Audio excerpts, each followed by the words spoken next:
The Ridgewood Country Club's main dining room sparkled with crystal chandeliers and polished silver, exactly the kind of old-money elegance that made my extended family feel sophisticated and important. Tables draped in cream linen filled the space, each one carefully arranged for the Morrison family's annual reunion, a tradition that had continued for 23 years since Great-Uncle William had established it as a way to maintain family connections across generations.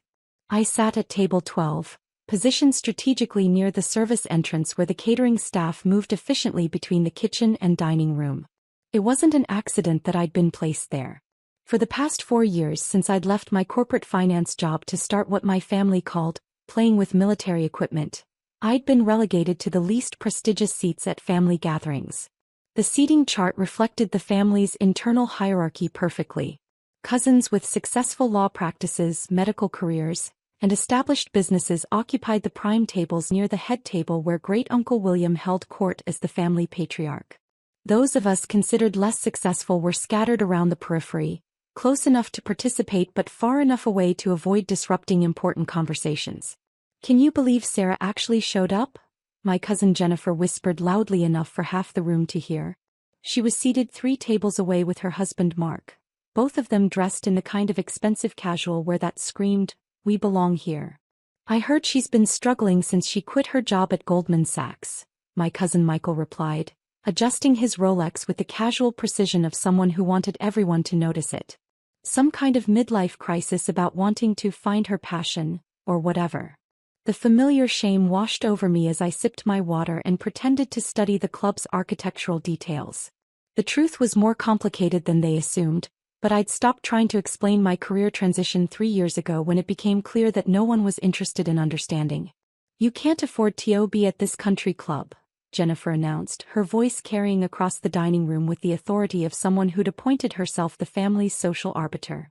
"The membership fees alone are $50,000 annually, plus dining minimums and event charges." Others nodded in agreement.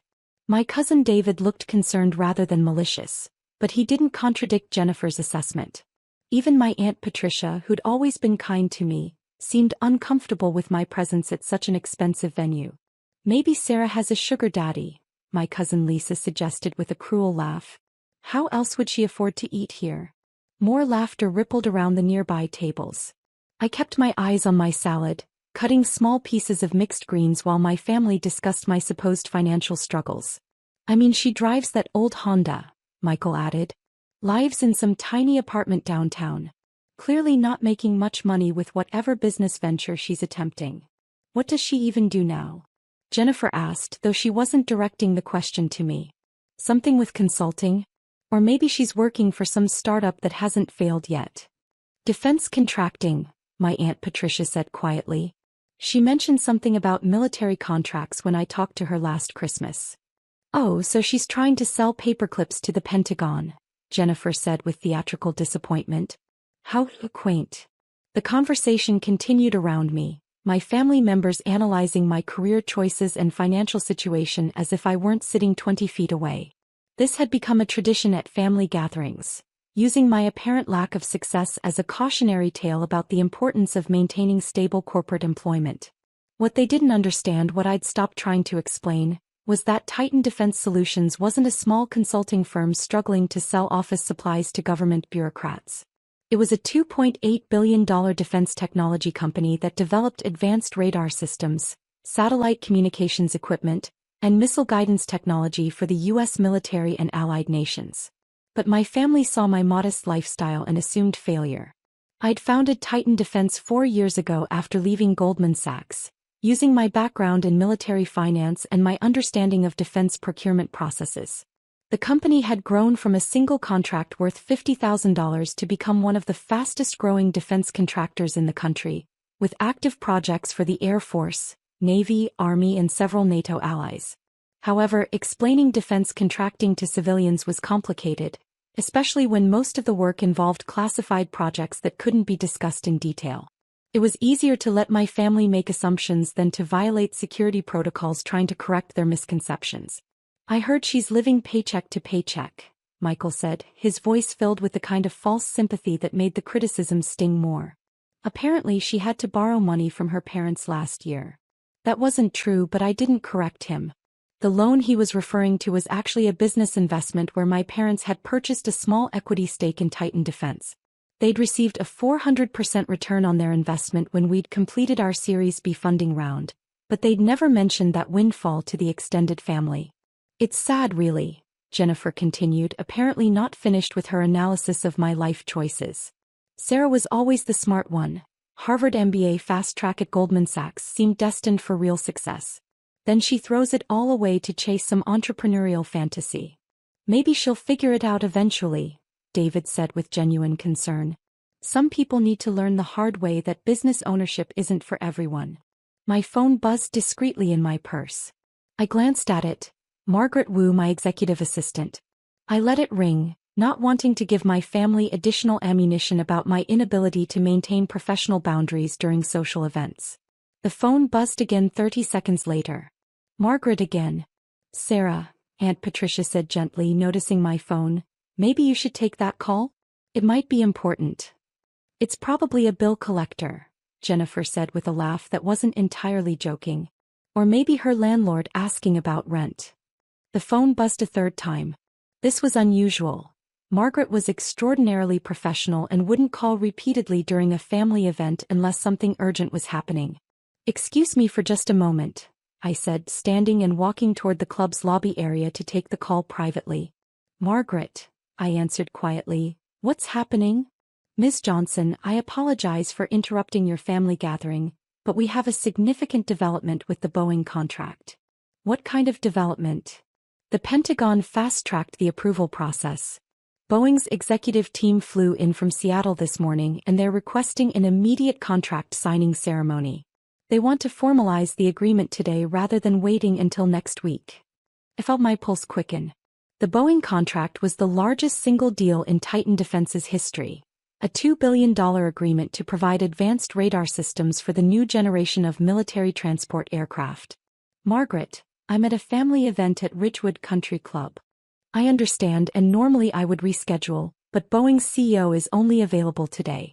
They have a board meeting Monday morning where they need to announce the contract signing, and the Pentagon wants the deal finalized before the weekend. How urgent is this? Ms. Johnson, this contract represents 40% of our projected revenue for the next 3 years. Boeing's executives flew here specifically to meet with you, and the Pentagon liaison is standing by for the signing ceremony. I looked back toward the dining room where my family was probably still discussing my financial struggles and poor life choices. Margaret, how long would the signing take? Approximately 1 hour. We've prepared everything in the club's business center. Signature pages, witness documentation, executive summaries for the Boeing team. I took the liberty of reserving the boardroom when I realized we might need it. The club's boardroom? Yes, ma'am.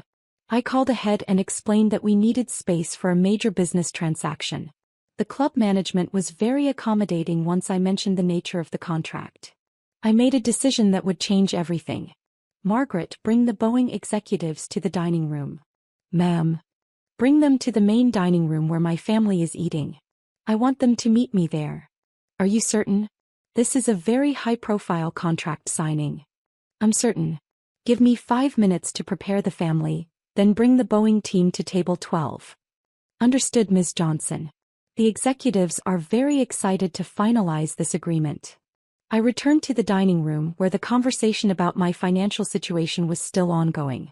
Jennifer was explaining to a cousin from out of town how my career transition had been a cautionary tale about the dangers of abandoning stable employment. I took my seat at table 12 and waited. Sarah, David said as I sat down, everything okay with your phone call? Just some business to handle, I said quietly. I hope it wasn't anything too serious, Aunt Patricia said with concern. You looked worried when you stepped out. Nothing I can't manage. Jennifer laughed. Let me guess. Client emergency? Sarah, you need to set better boundaries with your consulting clients. They shouldn't be calling you during family events. It wasn't exactly a consulting matter, I said. Oh. Michael raised an eyebrow. What kind of business emergency requires handling during Sunday brunch at the country club? Before I could answer, I saw Margaret approaching across the dining room. She was dressed in her usual professional attire, charcoal gray suit, understated jewelry, leather portfolio, and she was followed by 4 people in expensive business suits who moved with the confident precision of corporate executives. The dining room began to quiet as other diners noticed the group of obviously important business people making their way purposefully across the room. "Sarah," Margaret said as she reached table 12, "I hope I'm not interrupting your family celebration." Every conversation in the nearby tables stopped. My cousins were staring at Margaret and the executives with expressions of confusion and growing curiosity. "Not at all, Margaret. What do you need?" "Ms. Johnson, I'd like you to meet the Boeing executive team." Margaret gestured to the 4 people standing beside our table with professional confidence. "This is James Chin, CEO of Boeing Defense, Space and Security. Patricia Martinez, Senior Vice President for Military Contracts. Robert Kim, Chief Financial Officer. And Colonel Sarah Thompson, Pentagon Liaison for Advanced Defense Systems." The dining room had gone completely silent. 50 family members holding forks and coffee cups, all staring at the group of executives who had apparently come to our family reunion to conduct business. "Ms. Johnson," James Chin extended his hand with a warm smile, "it's an honor to finally meet you in person. Your reputation in defense contracting precedes you." I stood and shook hands with each executive while my family watched in stunned silence. "The pleasure is mine, Mr. Chin. Thank you for making the trip on such short notice." "Ms. Johnson," Patricia Martinez said, "I want you to know that Boeing's board of directors is incredibly excited about this partnership. Titan Defense's radar technology represents the future of military aviation systems." Jennifer's mouth was hanging open. Michael had set down his coffee cup and was leaning forward to catch every word. "Colonel Thompson," I said, turning to the Pentagon representative, "I appreciate the Department of Defense expediting the approval process." "Ms. Johnson, when technology like yours comes along, we move quickly," Colonel Thompson replied. "The radar systems Titan Defense has developed will give our pilots capabilities they've never had before." Margaret opened her portfolio and removed a leather-bound document folder. "Ms. Johnson, if you're ready, we can proceed with the contract signing." "What contract signing?" Great-Uncle William called from the head table, his voice carrying across the now silent dining room. "The $2 billion defense contract between Boeing and Titan Defense Solutions," Margaret announced to the room. "Ms. Johnson's company will be providing advanced radar systems for the next generation of military transport aircraft." The silence that followed was so complete I could hear the air conditioning system cycling on. $2 billion? Jennifer's voice came out as a whisper. "Ms. Johnson," James Chin said, addressing both me and apparently my entire family, "this contract represents one of the largest defense technology agreements Boeing has signed this year. Titan Defense Solutions has developed radar capabilities that exceed anything currently available in the market." David was staring at me like I'd grown a second head. "Sarah, you own Titan Defense Solutions?" "I founded it 4 years ago," I said simply. "But Titan Defense Solutions is..." Michael was frantically Googling something on his phone. "It's one of the top defense contractors in the country. We've been fortunate to work on several important projects," I said modestly. Robert Kim, the Boeing CFO, addressed my family directly. "Ladies and gentlemen, your family member has built one of the most innovative defense technology companies in America. Titan Defense's radar systems are revolutionary. They can detect threats at distances and with accuracy levels that were impossible just 5 years ago." "Ms. Johnson," Colonel Thompson added, "the Pentagon considers Titan Defense to be a strategic national asset. Your technology is helping to protect American servicemen and women around the world." Margaret placed the contract documents on the table in front of me. "Ms. Johnson, shall we proceed with the signing?" I looked around the dining room at 50 family members who were processing the fact that their failed relative was about to sign a $2 billion defense contract at Sunday brunch. "Actually," I said, "let me introduce the Boeing team to my family first. This is quite an honor for all of us." For the next 30 minutes, Boeing executives and Pentagon representatives mingled with my extended family, explaining advanced radar technology, military aviation systems, and the strategic importance of Titan Defense's innovations. My cousins asked questions about defense contracting, national security, and the technology that was apparently reshaping modern warfare. "Ms. Johnson," Great-Uncle William approached me as the contract signing concluded, "I owe you a profound apology." "Uncle William, you don't owe me anything. Yes, I do. We've spent years treating you like the family member who couldn't make it in the real world, while you were actually building a company that serves our national defense. Different kinds of success look different from the outside, I said gently. Jennifer appeared beside us, her face flushed with embarrassment. Sarah, I'm so sorry. I said terrible things about your financial situation. You made assumptions based on what you could see, I replied. I live modestly because I reinvest profits back into research and development. Every dollar I don't spend on luxury items goes toward developing better technology to protect American military personnel. But why didn't you correct us? Michael asked, joining our conversation. Why let us think you were struggling financially? I thought about how to answer while watching Margaret coordinate the final contract details with Boeing's legal team. Because I wanted to know that my family cared about me regardless of my bank account, I said. If I'd started every conversation with my company's valuation, would your interest in my life have been genuine or financially motivated? The question hung in the air as more family members gathered around us. Sarah, David said quietly, we failed that test pretty badly. You focused on external markers of success rather than trying to understand what I was actually building, I said. But that's understandable. Defense contracting isn't visible the way other careers are. How big is your company really? Aunt Patricia asked with genuine curiosity. Titan Defense employs 3,400 people across 12 facilities, I said. We have active contracts with all branches of the U.S. military plus defense partnerships with the UK, Australia, Canada, and Japan. And you founded this 4 years ago? Jennifer asked, still processing the magnitude of what she'd learned. I saw opportunities in defense technology that weren't being addressed by existing contractors, I explained. My background in military finance helped me understand what capabilities were needed and how to develop them efficiently. James Chin approached our group as his team prepared to leave. Ms. Johnson, I want to thank you again for accommodating our schedule change. The contract signing went perfectly. Thank you for making the trip, Mr. Chin. Ms. Johnson, I hope your family understands how fortunate they are to have you, he said, addressing the group around us. Titan Defense is one of Boeing's most valued partners, and Sarah's leadership in defense technology is recognized throughout the industry. After the Boeing executives departed, the family reunion continued with a completely different energy. Instead of discussions about my apparent failure, conversations focused on national security, technology innovation, and the intersection of business success with public service. Sarah, Great-Uncle William said during his traditional closing remarks, I want to apologize on behalf of the family for not understanding the importance of your work. Uncle William, defense contracting is complicated to explain, especially since much of it involves classified projects. But we should have asked better questions and listened more carefully to your answers. You should have trusted that I knew what I was doing, even when it didn't look like conventional success. As the reunion concluded and family members prepared to leave, Jennifer approached me in the parking lot. Sarah, can I ask you something personal? Of course. Are you happy? With your work, your company, the path you've chosen? I looked back at the country club where the staff was cleaning up after our family gathering, then at my modest Honda parked between my cousin's luxury vehicles.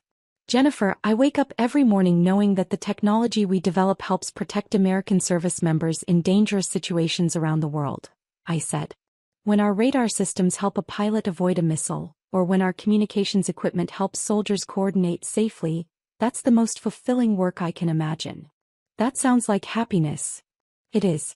The financial success enables us to invest in better technology and hire the best engineers. But the real satisfaction comes from knowing that our work saves lives. Sarah, I'm sorry for all the things I said today. And for assuming you couldn't afford to be here. Jennifer, you were focused on appearances and traditional markers of success. That's natural. Most people measure achievement by visible lifestyle choices. But you were building something extraordinary while we were criticizing you for not displaying wealth. I was building something that mattered to me even when other people didn't understand its value. 6 months later, Titan Defense was selected as the prime contractor for a $4.7 billion missile defense system, making it one of the largest defense contracts in U.S. history. The announcement made national news, with several articles mentioning my transition from Wall Street to defense technology entrepreneurship. At that year's family reunion, I was seated at table 1, next to Great Uncle William. But more importantly, the conversation focused on understanding each other's work rather than making assumptions based on appearances.